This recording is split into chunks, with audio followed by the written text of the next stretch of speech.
ముస్లింల అభ్యున్నతికి కృషి చేసింది తెలుగుదేశం పార్టీయేనని, రంజాన్ తోఫా ఇచ్చింది కూడా టీడీపీయేనని అన్నారు.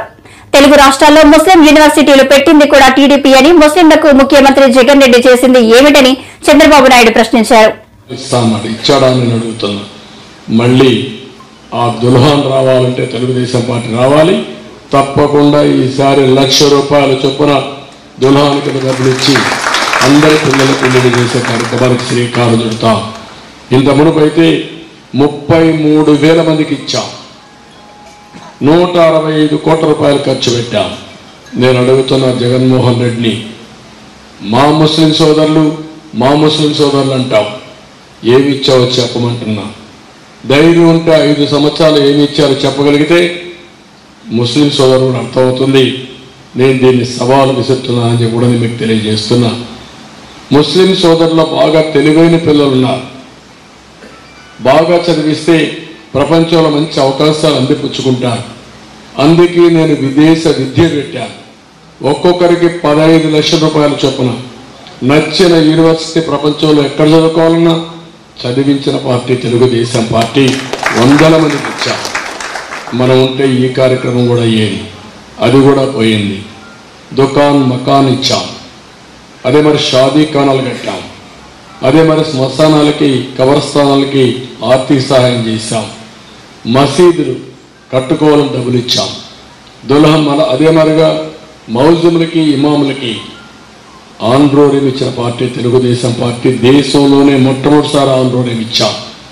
వాళ్ళు కూడా చాలామంది పేదవాళ్ళు ఉన్నారు, కష్టాలు ఉన్నాయని ఉద్దేశించి ఇచ్చాం. నేను అడుగుతున్నా, ఈరోజు 6 నెలలు అయింది, ఇమాములకి మౌజుములకి డబ్బులు వచ్చాయని మిమ్మల్ని అడుగుతున్నా. ఎక్కడా డబ్బులు ఇవ్వలేని పరిస్థితికి వచ్చారు. అందుకనే ఇంకొక పక్క మీరు చూస్తే ఈరోజు ముఖ్యమంత్రి మాట్లాడుతున్నాడు. ఇతనికంటూ ఈయన రికార్డు కంటూ ఏ పని చేయలేదు.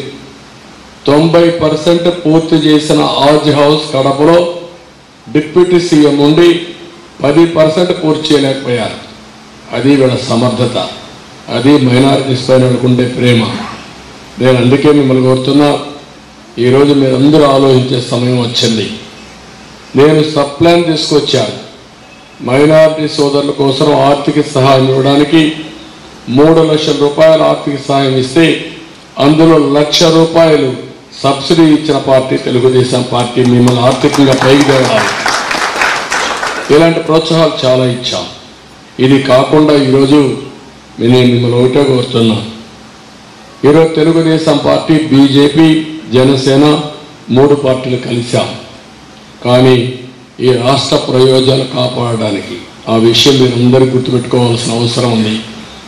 13 లక్షల కోట్ల రూపాయల అప్పు తీసుకొచ్చాడు. రాష్ట్రంలో లా అండ్ ఆర్డర్ లేకుండా చేశాడు. మీరు ఒక్కసారి చూస్తే మైనారిటీల పైన ఎన్ని దాడులు చేశాడంటే, అబ్దుల్ సలాం కుటుంబం నంద్యాలలో మీరు చూస్తే వేధించి భర్త ఆత్మహత్య చేసుకోవాలని, భర్త ఆత్మహత్య చేసుకుంటే భార్య అనాథ అయిపోతే ఈ దుర్మార్గులు ఆ అమ్మాయిని చెడబడతారని, ఆ అమ్మాయి కూడా భయపడిపోతే ఇద్దరూ కలిసి ఆత్మహత్య చేసుకోవాలని, పిల్లలు ఏమవుతారు అనాథలైపోతారని ఆలోచించి భార్య భర్త 2 పిల్లలు బలవంతపు మరణం రైల్వే ట్రాక్ మీద పెట్టుకొని చనిపోయారు. పిల్లలు ఏమైనా పక్కెళ్ళిపోతారన్న ఉద్దేశంతో పిల్లల్ని ముందుగానే కట్టేసి 2 బలవంత మరణం చేసుకున్నారంటే ఒక్కసారి అలాంటి దృశ్యాలు ఇలాంటి సందర్భంలో గుర్తుంచుకోవాలి. ఒకరిద్దరుగా ఇలాంటి సంఘటనలు కొల్లలు జరిగాయి. మైనారిటీ ఆస్తులు కోళ్ళగొట్టారు. కడాన ఈరోజు ఇప్పుడే ఇక్కడికి వస్తే ఒక సంఘటన చెప్పారు.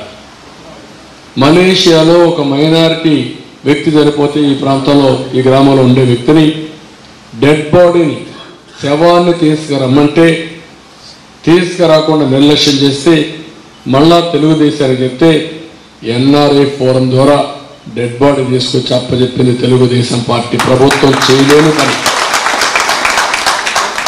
ఇప్పుడే టిట్కో వసతి చెప్తున్నా. ఈరోజు కూడా ఒక మైనారిటీ మహిళకు ఫోన్ వచ్చింది. నేను ఆ రోజు ₹50,000 కడితే సింగిల్ బెడ్రూమ్, ₹1,00,000 కడితే డబుల్ బెడ్రూమ్ ఇస్తామని చెప్పి చేశాం. నేను ఉచితంగా ఇస్తానన్నాడు. 1,50,000 నేను సబ్సిడీ ఇచ్చాను. కేంద్రం 1,50,000 ఇచ్చింది. ఇన్ఫ్రాస్ట్రక్చర్ పూర్తిగా మేమే పెట్టుకున్నాం. ఆ ఇన్ఫ్రాస్ట్రక్చర్ కూడా మీరు చూస్తే బ్రహ్మాండమైన ఇన్ఫ్రాస్ట్రక్చర్. టిట్కో హౌసెస్లో వెడల్పైన రోడ్లు, తాగేదానికి నీళ్లు, కరెంటు, డ్రైనేజ్, రోడ్డు, అక్కడ కమ్యూనిటీ హాల్స్ అన్నీ కట్టి గేటెడ్ కమ్యూనిటీతో సమానంగా కట్టి పేదవాళ్లకు ఆస్తి ఇవ్వాలనే ఉద్దేశంతో బ్రహ్మాండమైన ఇల్లు కడితే ఈరోజు వీళ్ళు వచ్చి ఆ ఆడబిడ్డల పేరుతో అప్పు తీసుకొచ్చారు. 50,000 కడితే 3,50,000 రూపాయలు అప్పు చేశారు. అప్పు చేస్తే వాళ్ళు నోటీసులు పంపించారు. ఇప్పుడు ఇల్లు మాత్రం పూర్తి కాలేదు, అప్పు మిగిలింది. ఇలాంటి సంఘటనలు కోకొల్లలు. రాష్ట్రం నాశనం అయిపోయింది. భద్రత అనే మాట లేదు, ఎవరికి రక్షణ లేదు. ఒక బానిసగా బతికే పరిస్థితికి వచ్చాము ఈ రాష్ట్రంలో. నాలాంటి వాడికి ఇబ్బందులుంటే ఇంకా మీరు ఒక లెక్క అని మిమ్మల్ని అడుగుతున్నా. 14 సంవత్సరాలు ముఖ్యమంత్రిగా పనిచేసి 15 ఏళ్ళ పొజిషన్ లీడర్గా పనిచేసి 30 ఏళ్ళు రాష్ట్రానికి సేవలు అందించిన నాలాంటి వాడిని ఇష్టానుసారంగా చేస్తూ ఉంటే ఇంకా సామాన్య ప్రజానీకానికి ఎవ్వరికి రక్షణ లేదు. అందుకే ఈ రాష్ట్రాన్ని కాపాడాలి, ప్రజలు గెలవాలి, కేంద్రం కూడా సహకారం ఉండాలనే ఉద్దేశంతో 3 పార్టీలు కూడా పొత్తు పెట్టుకున్నాం. నేను ఈ సందర్భంగా ఒకే విషయం మీకు గుర్తు చేస్తున్నా. 95-2004లో ఎన్డీఏలో ఉన్నాం.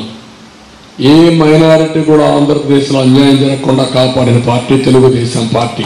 ఈ విషయం మీరు గుర్తుపెట్టుకోవాలి. అప్పుడే అభివృద్ధి సంక్షేమానికి నాంది పలికాం. మళ్ళీ 14-19